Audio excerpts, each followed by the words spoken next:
Good morning, good afternoon, and good evening, everybody. Hey, welcome to this episode of the Note Closure Show. As always, jacked up to be with you today. I got a very special guest, and this guy actually is kicking off our series that we did last year. We're doing again this year. You've heard me talk about going to FinCon, where money and marketing meet. Last year it was in New Orleans, so I got my full share of gumbo and a lot of other great nuggets to go along with it. This year is in the hot Atlanta.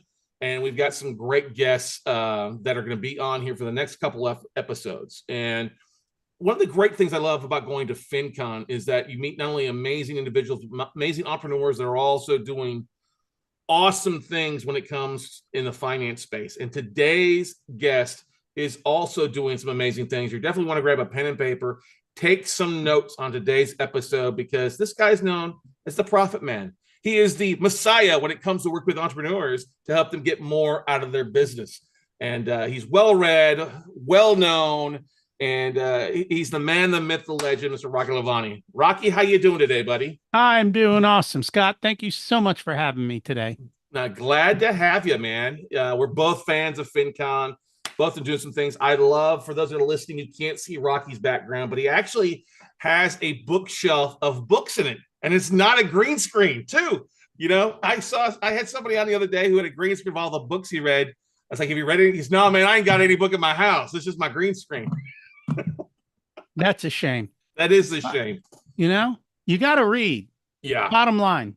Yeah, definitely. And I see you've got a couple books that stand out there. Profit First, 10X stuff there to your left. The Road Less Stupid. All three of my favorites out there. My real estate books, I think they're over there somewhere. That's okay. They're around here somewhere. They're around there somewhere. And that's the thing I think that you see. Leaders are readers is a quote that one of my mentors, Greg Reed, likes to share. He's the author of Think and Grow Rich, 3 Feet from Gold, and a bunch of other books out there. But it's important because I don't think entrepreneurs are never naturally born. I think we have to learn how to become an entrepreneur, right? Well, I think there's you have to learn business. Yep. But there's a certain innate desire to go out and do stuff, I think. I know I've always had the desire to make money, to make things happen, not wait. But the actual skills of doing it, yeah, that I got to learn. Yeah, exactly. And they just don't teach this in school. No, I have an MBA. I have a Bachelor of Science in Economics. They didn't teach me this at all.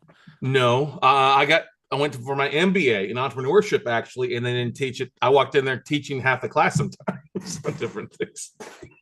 You don't go to college to learn entrepreneurship from someone who's never had a business.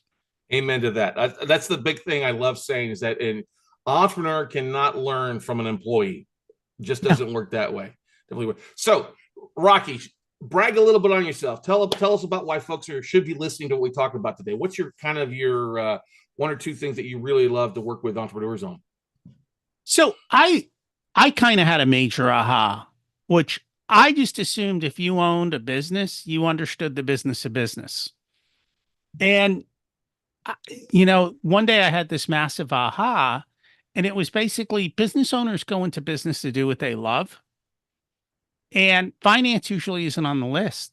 And I'm like, how do you run a business and not understand the numbers? Because you're going to get yourself in trouble. And now I understand why half of businesses go out of business in 5 years. Very few make it to 10. And the dirty secret is even businesses with 7 figures in revenue, you think they're doing well, they're struggling. Their cash flow isn't always great. They're a month or two away from massive struggle. And for me, it's just natural to look at numbers, to understand how they flow together, and to go, wait a minute, something doesn't fit.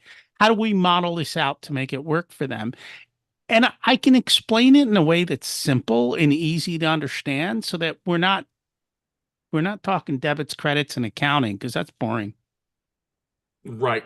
So what's the first thing that you look at? Somebody comes to you and say, hey, I need help. What's a couple of the first couple of things that you sit down and talk with them about or look at? Well, so there's two parts to that. One, I need to understand who the business owner is and their behaviors and and especially their behaviors around money. We've all got a money story. So it could just be the way they behave with money. The second part is the actual financials of the business. We want to look at, hey, how much money is coming in? What does it cost to actually deliver that service? So that kind of tells us gross profit. And then where are all the money leaks? How much is left at the end of the day?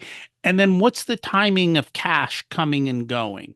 Because all of that matters. Even in real estate, you can do well and you can be profitable, but if you don't have cash flow and you can't make your loan payments, everything blows up, right? Mhm.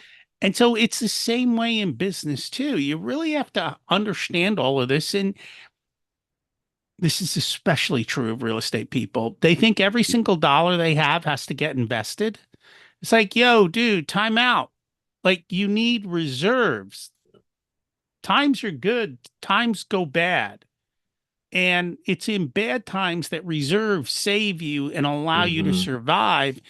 And I think that's one of the things that nobody really talks about is having excess cash, letting it build up and keeping it safe. And that really will bail you out when things are gonna go south, right? Who like Dave Ramsey went bankrupt, right? Or close to it, or he got No, his notes pulled, he right? definitely, yeah, he talked to he almost filed bankruptcy. He was sharing it with an article with a guy the other day on an Yeah, episode about that. He doesn't like to talk about it, but yes, yeah. it almost happened Donald Trump, yeah. multiple times. Yep.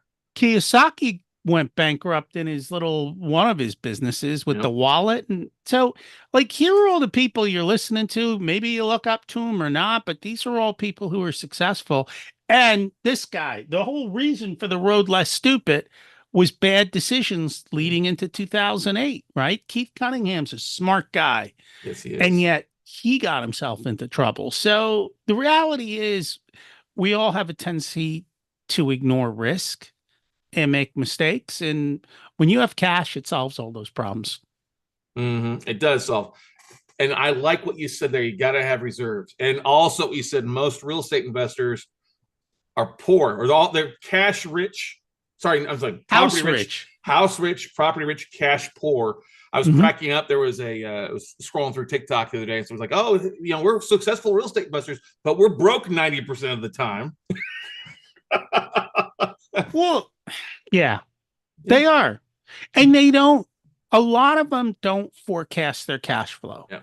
And so, even like, let's take a simple strategy. A lot of people do BRRRR, right? You Mm-hmm. buy, you rehab, you rent, and then you start getting money in. But let's talk about that. Oh, I see a house. I'm going to make an offer. What goes with the offer? A deposit. Mm-hmm. So money out. Then you close, more money out.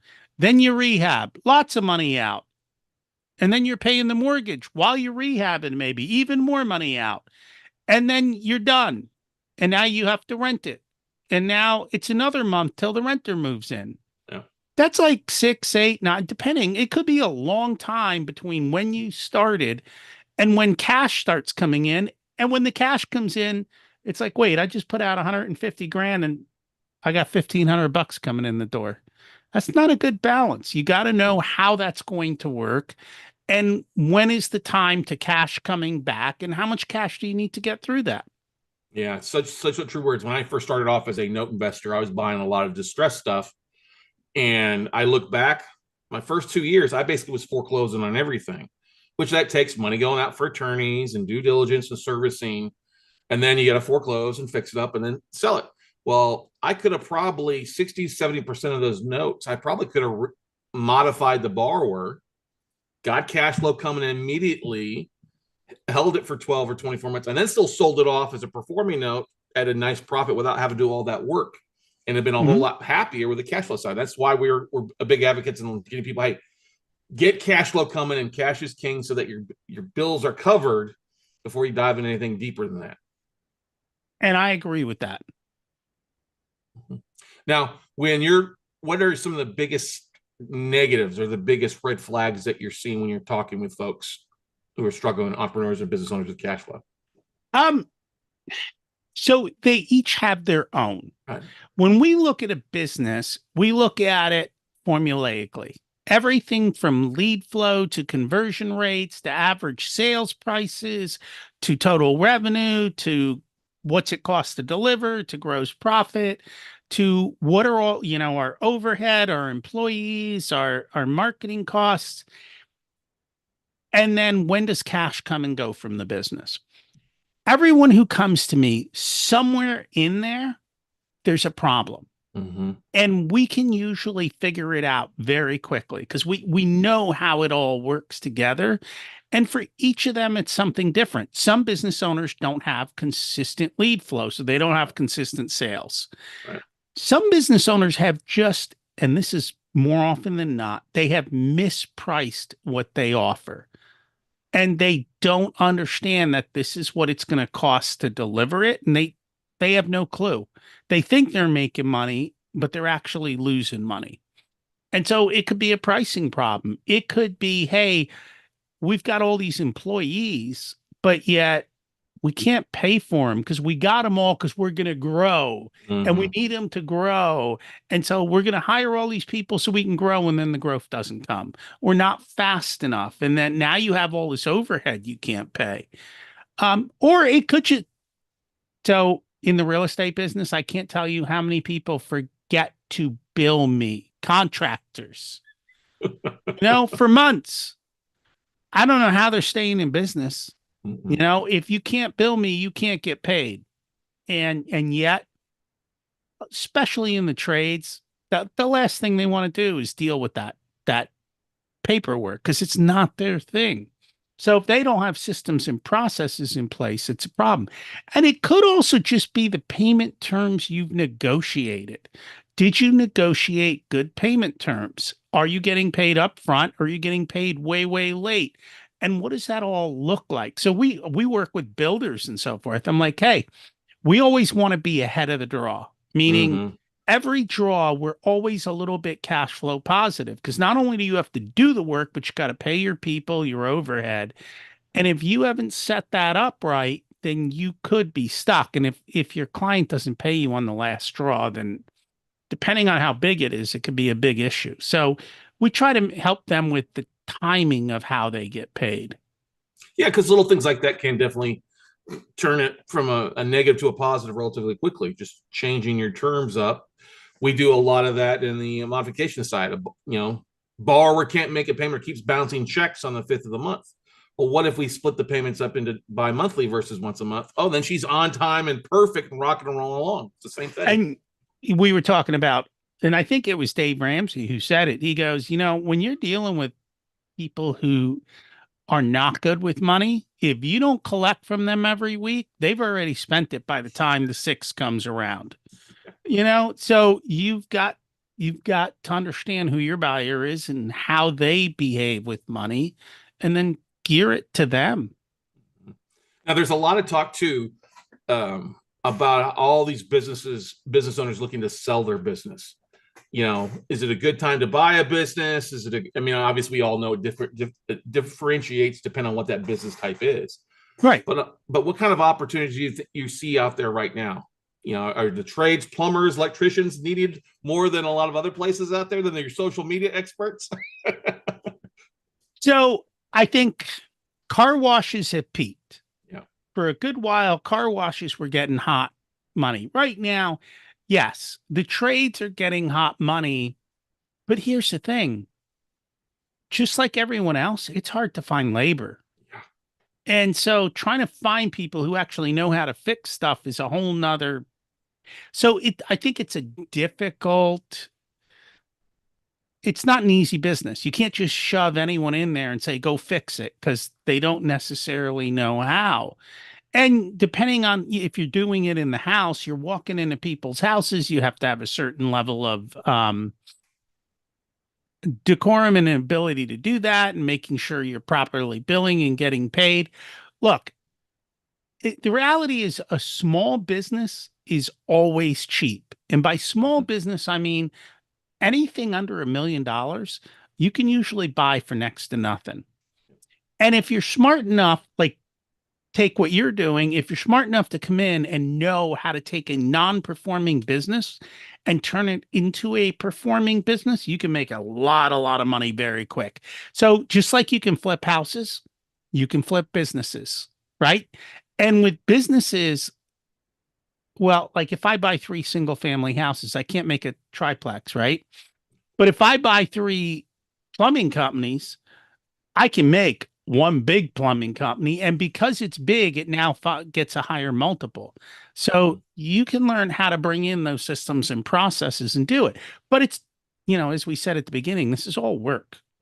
So the question is, what kind of work do you do? Are you good at that kind of work? Would you enjoy doing it? Because if you're not, don't do it. If you do, do it. So true. Work is a four-letter word for most people. It is. But there's nothing wrong with that. No, there's nothing wrong with it exactly at all. It's just that a lot of folks don't have any work ethic long-term for a lot of cases. Now, you've got an interesting story. I'd like to hear more about your backstory and what kind of motivated to get you into doing what you're doing right now. So it took me a long time to find this place, right? When I was a kid, we were immigrants. We came here when I was young. And what was unique, and I didn't realize it was unique until I was much, much older, is my parents would get together with their friends and they would talk about money. They talk about real estate. They talk about how do you kind of navigate your way through the American life. And it wasn't a problem to ask people questions about spending, earning, negotiate. We were taught to negotiate, right? So all of these things I was taught as a kid. And then what I did see was a lot of dichotomy in income. So we were at the lower end, but we saw lots of people with lots of money. I'm like, well, I want to be like that. So I always had this entrepreneurial bug to want to make money. I grew up outside of New York. I would go into New York City. I'd buy stuff wholesale, come back, split it up, and sell it to kids and teachers in school. Make 100% markup. I always had a fat wad of cash. I was always making money, living large, and being able to do that. And I grew up in the age where PCs just first were coming out. So I walked in with $2,000 cash to it wasn't an Apple store. They didn't have Apple stores. Some mom and pop computer shop selling the Apple II had a whopping 4K of memory. That's like a letter, right? Like you get one little letter today with 4K. But one of the early programs that I learned was something called VisiCalc. It was the first electronic spreadsheet. Yeah. And people started, oh, this kid knows how to do spreadsheets. Go teach these accountants how to go off of paper onto spreadsheets. Then I got a job with a bank when I was in college. They're like, you know how to do these spreadsheets? They like stuck me in a room, go build spreadsheets. I'm like, cool, I love doing this. Right. Like you show me a spreadsheet, like you asked me a question, how you show me a spreadsheet and I can find stuff. Like I had one person came in and we were going through the sales process and I'm like, they had like 100 lines on the P&L. I go, these 3 lines, they don't make sense to me. They're out of whack. And they said, oh yeah, that's where we hide, Keith, or yeah, that's a business expense. I'm like, I figured out of the 100 lines that those 3 were the ones where it was hidden. Because it didn't make so things like that just naturally pop out to me. I did not realize the value of that. I just assumed everyone could do that. I didn't realize, and then I didn't realize how much with big data, they take everything out of big data and they throw it into spreadsheets. Yeah. And when I realized that was there, that it was an opportunity, that people weren't looking at their finances in business, I figured out there was the intersection where I could have fun and it wasn't work. And I could earn a nice amount of money doing what I love doing. And so that's kind of how it all came together. Awesome. And when did you do your first real estate investment? So that was bad because, right, I had my real estate license when I was in college. I knew all this real estate stuff. I knew how to lift the hammer. I don't think I bought my first rental property until I was in my 40s. You know how much money I lost because of that? Like real estate was cheaper 10, 20 years before that. A lot cheaper. And So true. Especially look at now what that real estate is worth these days. Oh my gosh, it's just it makes you sick. Millions of dollars, right? I finally, and honestly, I did it because someone kicked me, and so then I had to do it, and then as soon as I did one, we just left and right. Like I would say within 3 years of the first one, we could walk into a property, make a purchase decision in under 30 minutes, walk out, start making phone calls, and everybody was lined up to do the rehab, and things were just humming along at that point. But that also, I think that goes back to your excellence in Excel spreadsheets, because I'm the same. Everybody's on an Excel spreadsheet. Once you have systems down, it's okay, go this, call this. We know the numbers. It's all a spreadsheet when you're figuring out real estate. It is. And we're always comparing what we projected versus what happened. And every part of our spreadsheet had a fudge factor the opposite direction. Right. So most guys go in, they go, oh yeah, I can get this done for 50 grand. Everyone's like, how are you getting it done for 50 grand? That's 80 grand worth of work. We'd go in and go, oh, it looks like there's 110 grand of work in here. Oh, okay, we came in at 80, we're safe. And if something went wrong, we were still covered. So every part of it, we just put fudge factors into. And we look at the roof and go, yeah, the roof looks okay. Add it to the list. And what's the worst that happens? You got to do it, then you're covered. If you don't, it's money to your pocket. Well, but it's also, that's the big difference between a deal and a dud. So especially these days. I don't know what duds are. So, duds are those folks that just we'll go that some lowball price thinking they're going to get it done. And that's what's happened.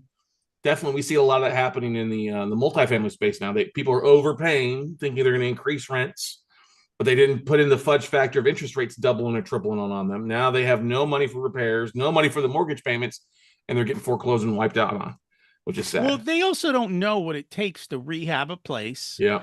They don't realize, oh, we're going to rehab the place. Well, great.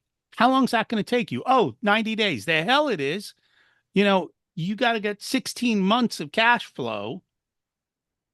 No rent coming in during the rehab. Did you calculate that? Yeah. Yes, no, maybe so. Do you know how to? So, I mean, let's talk about that, because they're sourcing the deal, skill set, financing the deal, running the Excel, skill set, working with contractors, skill set, projecting out what it's going to take to do that, skill set, marketing it to sell it, rent it, skill set. Right? There's all of these different skill sets that most people might be good in a couple of them. They're not generally going to be good across that entire board of all the different skill sets. And so that's where I think the trouble comes in. Oh, totally. Especially in that third one there, the rehabbing. People will look at what a contractor will give them or get 3 bids. And they'll say, well, I can do it cheaper than that. And I'm like, what do you mean you can do it cheaper than that? Well, I can do this myself. When are you going to do that? Well, I'm going to do it after hours and on the weekends. I'm like, your time value of money is going to cost you more than getting this done in 30 days. It's going to take you 6 months. Well, that's 6 months of money costs, 6 months of, or 5 months of profit that don't come in. It doesn't make. Do they know how to paint? Do they know how to do plumbing? I do.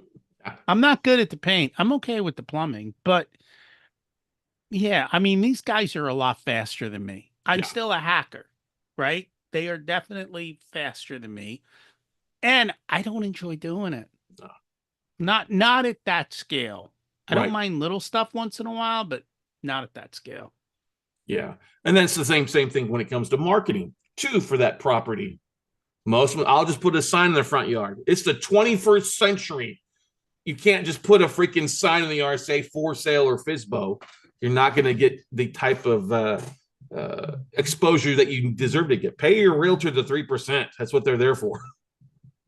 And we always did. We always paid the realtors. We took care of them. Because again, it's one more thing I don't want to deal with. Yep. Yeah, it's so true. But that's the funny thing. When you're working with business owners, Do you see a lot of that hesitant? Is it more maybe with the more mature crowd that they've done it this way and they maybe are arguing with the younger crowd coming in trying to revolutionize the business or bring it up to date as far as marketing and stuff? You see a lot of that inner conflict? I think each situation is different. Sure. Each situation has its own way of doing things. I think what you're seeing today is things changing so fast. Yeah.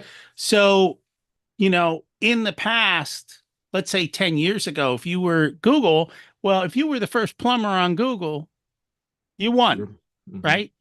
Um, but now every plumber's on Google. So you're no longer winning. Now they're all spending $2,000 for an agency plus $2,000 on ads. And they're like, well, phone's not ringing. I'm like, well, did you tell them who your target client is? Did you come up with a good ad? Well, that's their job. They don't know your client. They don't know you. They can't, we keep throwing money at problems Mm-hmm. and it doesn't always work. Mm-hmm. And that's the issue. And even if it was working 3 months ago, doesn't mean it's going to work today. It is constantly changing. Um, and so you got to keep up with that. Honestly, we're going back to old school postcards, right? Postcards, QR codes on wrap trucks in front of houses, door hangers, that kind of, actually, I tell you the story, knocking on doors. So I guess one of our neighbors called to get somebody to seal their driveway. Mm-hmm. This guy shows up, knocks on every door in the neighborhood, comes back 3 times, keeps cutting the price until he literally has done every single driveway in the entire, like 2 cul-de-sacs, right? He was just nonstop selling driveway the whole time. And he got 15 driveways Mm-hmm. over Wow. a weekend. You But know, that's so freaking smart. But people don't do that. People don't realize simply no. knocking on the doors. Hey, By the way, I was arguing with him because he didn't know how to do his Google profile. He's like, I don't know how to do that. I'm like, it's not hard. He just goes out and knocks on doors, and it knocks works on for doors. him. Yeah, my neighbor, your neighbor here's getting their driveway resealed. Do you want me to? You want them to stand out? And it's that kind of that FOMO, fear of missing out, or fear Well, of but he's also like, I'm here. yeah. It's normally 1,200, but I'll do it for 900. Mm-hmm. You're like, oh, I'm getting a deal because he's here. Ain't got to drive that expensive gas halfway across the country, bounce around. So true. Right. That's so smart. So he was smart about doing that. Mm-hmm. Again, that was his thing. Clearly, he didn't understand Google. That's okay. Right. Another guy is going to run Google because he understands Google. Another person might do it through networking. Another person might do it. You got to figure out what works for you, but you also have to have multiple sources because Mm-hmm. things are constantly changing. And I think AI is changing the game too. I was going to ask you Big about time. that. Definitely. Where do Yeah. you see it changing the most for business owners? So I'll give you my thing, Yep. right? I'm a numbers guy. I've always believed I can't write. Actually, I can't edit, which is a different story. It's a different But story. Yes. AI, I can write beautifully. Like I can create amazing content on AI quickly, cheaply, and fast. And I can make it unique to my ideas.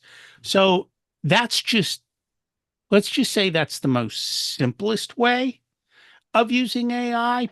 But you can use AI to help you with emails. You can use AI um, to help you think about things differently and to look at things differently. Now, if you give it data and you've got models to help you analyze data, it can also do that. I don't use it as much on the numbers side. Right. People are using it on the sales side. So, like, let's take a wholesaler. I mean, they start AI conversations with people that can go 24/7 to get them into a funnel, to do all of Mm-hmm. that, to answer questions, all of that stuff. So, yeah, I mean, that's another way that I think it's changing. AI is going to do for the world what the internet did to the yellow pages. Mm-hmm. Like, it's a game changer. I Are don't know there what the future is going to be. Yeah, I don't either, but it is a game changer. You've got to embrace it. And I had somebody who was arguing with me about that. Oh, it's not going to change anything. I'm like, it's literally changing everything right now. I think there are some job titles or job niches out there or specific people that are going to basically get wiped out, not in a negative way. You know, it's just like the robots on the manufacturing line change the person putting in, door rivets every time. You've got to adjust and adapt to different things. But especially we see that in the real estate space, like you talked about, there's a lot of ways to market or to set up conversations. So you're not the guy having to handle it all on the sales side. But it's also, I think a lot of that's going to change too, like how loan officers originate stuff, the underwriting process. Same thing for realtors and the selling of houses as well too. Well, and so this is where it's really changed in the content game. Yeah. So before, people used to create a ton of content to get SEO ranking on Google. Now, if you ask a question in Google, Google gives you an AI response. Yep. 30 to 40% of people don't even click on anything. They get the Google AI response and they leave. Mm-hmm. The other thing is you're seeing people moving across platforms.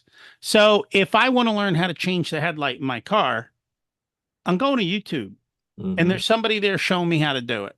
I'm not going to Google. If more and more people are leaving Google, they're going to other platforms, other places, other ways of getting information. And so if you were a content creator, that world is shifting. If you're trying to sell on the internet, that world is shifting. Yeah, all of the, and actually, in the legal space, or you take what you do, you can teach it how to go through a note and pull out certain types of information or tell you about certain things or do some of these different parts of the job from that standpoint. Like, so you're on a podcast, I'm on a podcast. Guess who does all my half of my podcast stuff? AI, right? Mm-hmm. Find the viral clips, create my blog post, do this, create the show notes. The content coming out because I've taught it what I want. I'm like, oh my God, I would have had to pay hundreds of dollars for this. Now I'm paying $20 a month. So And I don't true. even do it. I just tell my VA, hey, follow these rules, do it, and be Put done it with in it. this. Exactly. So true. On the images, the clips, the email that goes out versus the YouTube description versus the newsletter description. Yeah, saved so much change. But also, that's the biggest thing is change is not always a bad thing. That's so good for so many things. Because now you're doing more with less, or more getting more done in less amount of time or costing less, allowing you to really focus on other areas of expansion or other areas of profitability. Correct. It is. And you've got to figure out how to adapt it for you and what you want to do. And you can use it for personal things as well. Yeah. Conversations and even business planning or presentations for sales, all of that kind of stuff. Like I did. So in real estate, one of my clients is a builder. I'm like, I took his Facebook descriptions. I'm like, I threw it into chat and I go, hey, make me a description that wants somebody to buy this house. And it gives me one. I go, put some humor in it. And it gives me some humor. I'm like, give me some redneck humor. Like, and it comes back and I'm like, dude, I want to buy that house. Like, Yeah. I think it's hilarious reading this description. I'm Uh-huh. like, I just got to go see this place. Right. And I'm like, wow, we did all of that in 7 minutes. Right. That's the other thing. Remember, I told you how long it take me to buy my real estate? 20 freaking years, right? Yeah. Yeah. 0 to 1 is harder than 1 to 100. What AI can do is take you from 0 to 50, 0 to 60, like quickly. And now you can just cruise at massive speed. Yeah. I think that's one of the biggest strengths of it is that velocity of success in a lot of cases. Everybody struggles. The hardest deal to close is always your first one. Because I don't think it's necessarily the nuts and bolts of it. I think a lot of it has to do with the 4 to 6 inches between ears up there, the confidence and the willingness to pull the trigger in a lot of cases is what holds a lot of people back. I was just talking to a commercial broker down in New Braunfels earlier this morning, and he was like, I need some help. I'm not having any deal flow. Like, how are you not seeing deal flow in a distressed market? I was like, are you doing any marketing? Are you reaching out? Are you doing any videos? Are you getting on seeing what other successful people are doing? No, I'm not doing any of that. I said, well, that's why you're not. Well, I don't want to do that. I'm like, okay, I can't help you. Well, hire a marketing company. I don't have any money for that. Okay. It was one of those things you laugh at. You're like, you get one excuse and one excuse and one excuse. And I was like, at the end, I said, listen, dude, I just need one excuse reason you're not going to do this. Save all the rest for church. All right. Just save all the rest for your minister or the rabbi or whoever you want to talk to. He's in the wrong business. Yeah. That's okay. Don't go do the wrong business. Go do the business that works for you. So true. And that's what we say. We say that to a lot of folks too. Hey, note investments might not be the right niche for you. You may not like to have to foreclose on people 20, 30% of the time, but you have to do that or you're in the wrong business. Go do something else. Learn the nuts and bolts. If it works for you, great. If it doesn't, hey, you're going to walk away smarter and go do something else. And let's face it, right? I'm guessing that if in this business, the people you're dealing with are all in trouble. Because if they weren't in trouble, they'd be paying their mortgage. That's right. So true. You're going to have to deal with that. And people who are constantly in trouble are really good at finding suckers. Let's be honest. Finding others to blame for their situation is probably but they also, I'll tomorrow, I'll send the check tomorrow. My dog died yesterday and my car accident, and grandma got run over by a reindeer as well. Grandma got run over by a reindeer during Christmas, and my kids, I had to get them extra presents. And we had one lady that, or actually not a lady, a guy. And when we reached out to them, they were about 6 months behind in their mortgage. And I'm like, why can't you pay your mortgage payment? What happened? Well, I'm going through a transition and I had to pay for my breast implants. And I'm like, okay, so your breast implants are more important than your mortgage. Yeah. I'm like, okay, I hope they make you money. or another one. Why can't you pay? Well, I'm taking my kids to Disney World for Christmas, so we're not going to make the mortgage payment. I'm like, okay, good stuff. Guess we're not going to be doing a loan mod for you then. You got to be ready for it all, because this is what it is. It looks pretty, right? I didn't ask him if his implants look pretty. I'm talking about the business, right? It seems like, oh, it's so easy. Yeah, no, it's not easy. And that's the thing is work, and it takes time, it takes learning, it takes adapting skills. There's a lot of things out there. Business, and that's one thing. My dad owned the local hardware store growing up. So I grew up working in a hardware store, doing all the little things, and seeing my parents struggle definitely had an impact on me wanting to going the business route, when for a lot of other folks, it would send them the other way. I was like, no, there's things that my dad didn't know, that didn't embrace, that would have saved him or done a lot better job. And those are the things I've always planned out to do. But it is a lot of little things, a lot of moving parts. It's the right people, whether you need to hire the right people or not the right people. And you're one of those guys, if you're struggling, people should call you up to talk with. Can you talk about the process of working with people, kind of with that, if somebody's interested in hiring you, Rocky, to help them out? Well, honestly, before they even hire me, everything we do for our clients, we share on the podcast, Profit Answer Man. So go listen to me. See if you like me, because if you don't like me, don't call me, right? Yeah. But the cool thing is, I have all my competitors come on. So you might like one of them. Go, that's fine. But that's how good we are too.